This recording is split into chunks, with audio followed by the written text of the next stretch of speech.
Parashat Vaygash. The two major brothers who are vying for the position of the leader of the Jewish people, the nascent 12 tribes about to become the Jewish nation, are Joseph and Yehuda.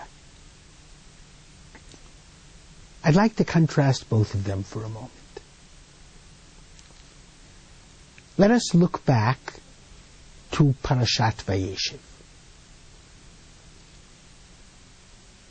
Father Jacob has clearly stated and chosen Joseph as his successor. He gave him the coat of many colors. He expressed all of his love and all of his belief and faith in this Joseph. But it must be understood that at this juncture, in the beginning of Jewish history, where there are 12 sons, each of whom about to become a tribe, the most important criterion for leadership is the ability to unite all of the brothers under one leader. Joseph clearly does not qualify. He does unite all of the brothers, but against him. And therefore, he creates the deepest division within the brothers. Father Jacob is not oblivious to this. And therefore, he makes Joseph his shaliach, his agent. And he says to Joseph in chapter 37 of Genesis, in Parashat Vayeshev,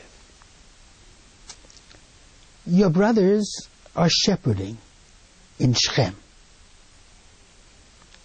L'cha ve'eshlochacha alehem. I will send you as an agent to them. Re'eh et shlom achecha. Look after the peace and welfare of your brothers. Vayishlachehu. And he makes him his messenger. Joseph is the first agent in Jewish history. And agency is very important because the agent usually is completely overwhelmed by the sender. He almost has no persona other than the fact that he is the agent of the sender.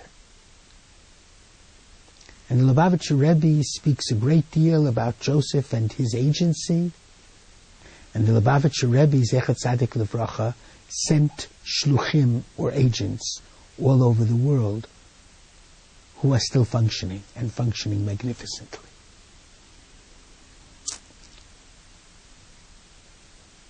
However, an agent is limited. Shlucho shaladam kamoto. The agent of the individual is like the individual himself. He has all of the gifts of the individual and all the limitations of the individual. And the fact is, the truth is, the sad truth is, that Father Jacob did not succeed in unifying all of his sons. Much the opposite.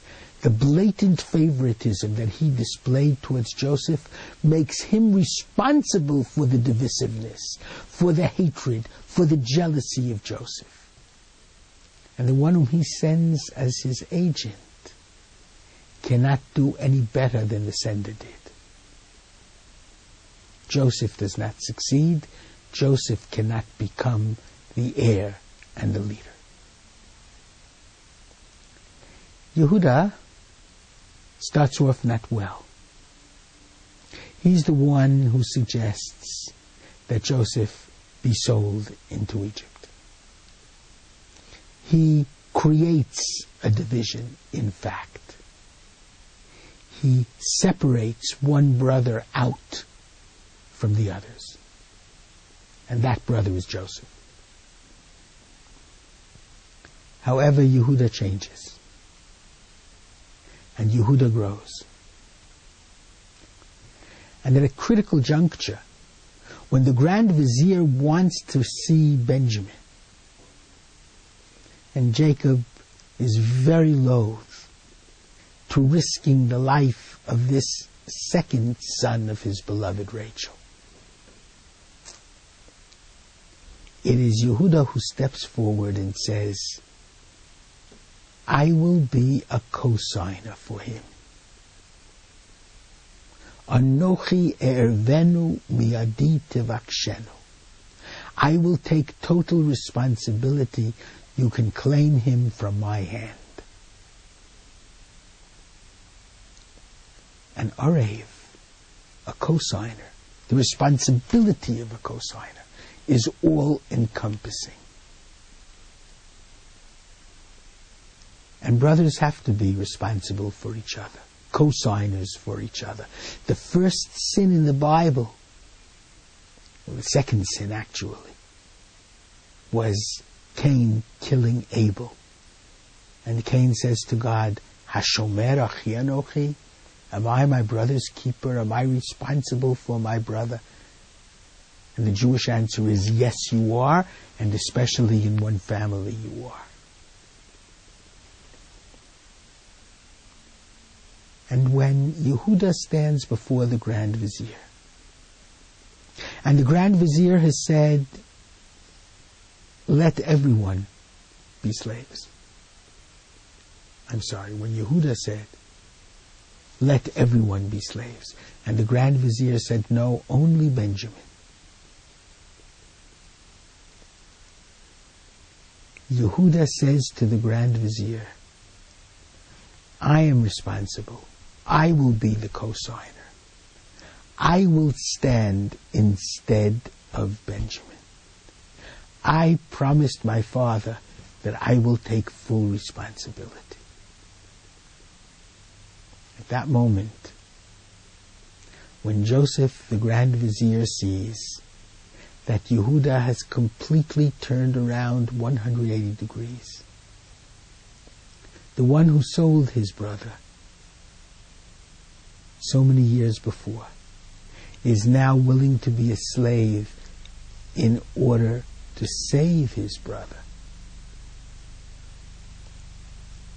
Joseph cannot resist. He reveals himself, and the entire family is repaired and united. Shlichut is limiting. Arevut is all-encompassing responsibility. That's what brotherly love is all about. That's what the unity of Israel is all about. And that's why it's Yehuda who must be the leader of all of them. Shabbat Shalom.